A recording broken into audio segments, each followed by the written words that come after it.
అందరికీ నమస్కారం. సుబ్రహ్మణ్య షష్ఠి నాడు ఏమి చెయ్యాలి? సంతానం కలగాలంటే సుబ్రహ్మణ్య షష్ఠి నాడు ఈ విధంగా ఆచరించడం వల్ల ఎంతో పుణ్యం కలుగుతుంది. సకల శుభాలు లభిస్తాయి.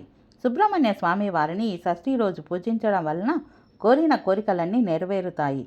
పూజ చేసిన తర్వాత పంచామృతం, పాయసం వంటి పాలతో చేసిన పదార్థాలను, వడపప్పు, చలిమిడి స్వామివారికి నైవేద్యంగా పెట్టాలి.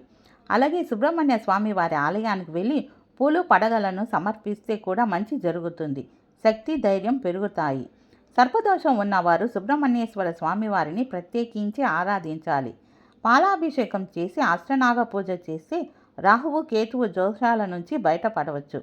వివాహంలో జాప్యం జరుగుతున్నట్లయితే సుబ్రహ్మణ్య స్వామిని ప్రత్యేకంగా పూజించాలి. సంతానం కలగాలని కోరుకునేవారు ఈరోజు స్వామివారికి పాలు, తేనె, పంచామృతం, గంగాజలంతో అభిషేకం చేయాలి.